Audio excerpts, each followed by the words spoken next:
Hey everybody, it's Matt Shu from Upright Health, and today I just wanted to share a story for perspective. So I had a client come in at this point about 3-4 weeks ago, and she was telling me that she's been to a ton of different doctors, physical therapists, and through a bunch of different tests to help her with her really asymmetrical gait, pain that she's having along the spinal erectors on the left, and then a bunch of discomfort going up into the left side of her neck and up into her head.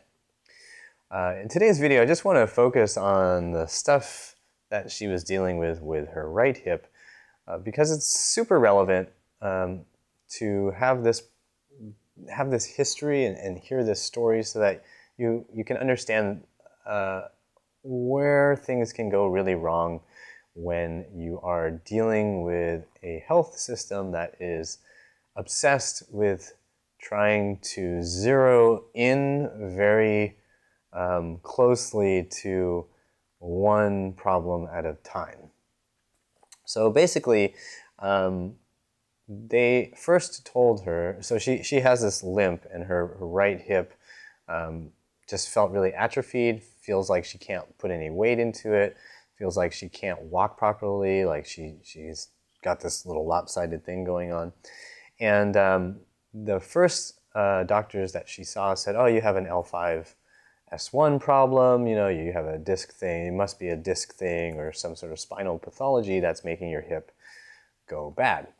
So she tried to do some things for that. She went to physical therapy and they said, well, no, it doesn't really look like it's a spinal thing. We should check this out a little bit differently. So another doctor said, oh yeah, no, it's not from your spine, it's actually coming from your hip. So you should go to physical therapy and have somebody work on your hip, and the hip stuff should then clear up, right? So she went to a physical therapist and they did a really quick test, which is apparently, I don't know exactly what they were trying to accomplish with this, but they had her do this quick test and just had her lie back and had her lift her leg up like this and then had her try to abduct, so meaning push out this way. And they resisted and she was unable to do it. And what they told her was, well, if you can't do that, if you're in that position and you can't abduct, you must have a neurological problem. So then they told her to go see another doctor, and they checked that. They saw that muscle test, and they said, oh yeah, that's a neurological problem. But you don't seem to have signs of muscular dystrophy, but you might have a rare kind of muscular dystrophy that only affects you right here. So when she heard that, she thought, okay, this is just kind of crazy, right? And they said, we should do more tests. We have to do some more, more specific, more expensive, more bizarre tests to see if you have muscular dystrophy in your hip.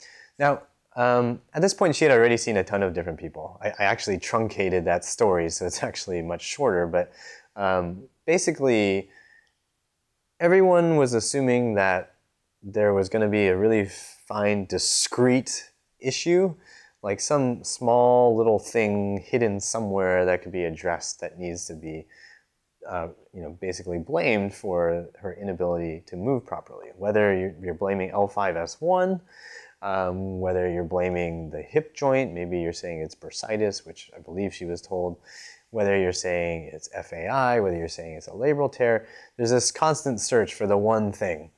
And you're trying to zero in on this one thing.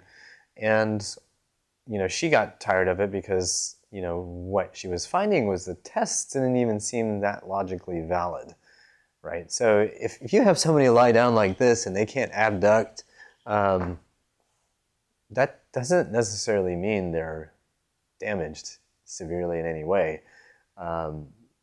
Some people just don't have the strength. That's like saying, well, if you can't deadlift 200 pounds, you must have a neurological problem, right? In some sense, you kind of have a neurological problem in that you're not able to generate enough of a signal to your muscles to pick something up that heavy. But that's not really like a pathological condition, right? So the reason I share this is because this chasing ends up having you chasing really arbitrary names for things. If you have a bullet wound, that's a very specific issue that needs to be dealt with.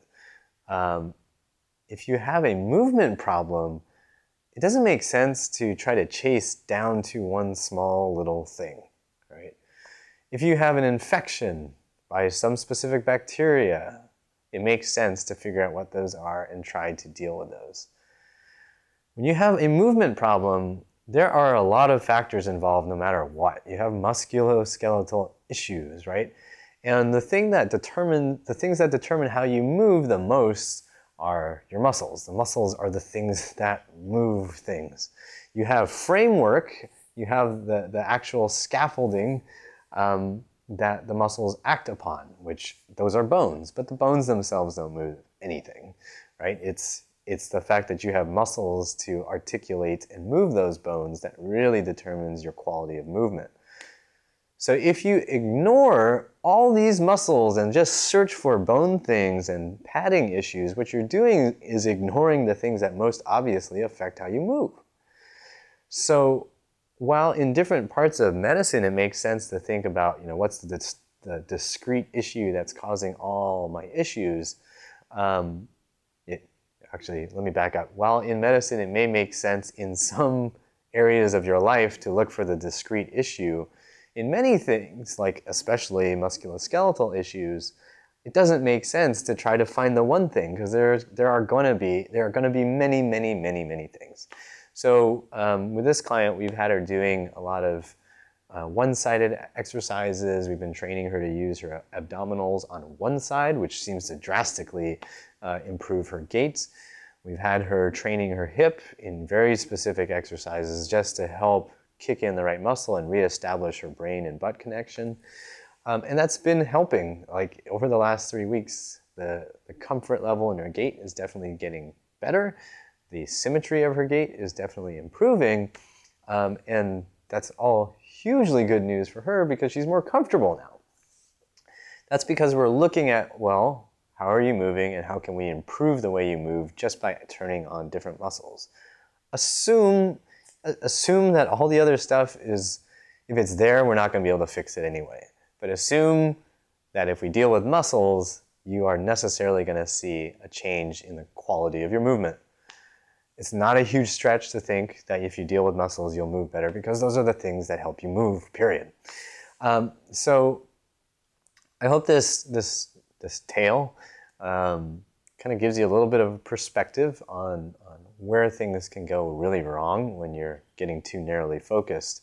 And I hope that in the next month or two, we'll actually have the before and after videos, so you can see how she's walking from the beginning and then how she's walking after a couple months of just retraining her gait and all that good stuff.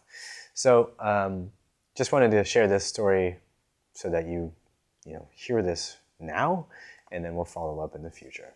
So I hope that you find this video helpful, and I hope you remember that pain sucks, life shouldn't. If you liked the video, don't forget to like, share, and comment, and don't forget to subscribe.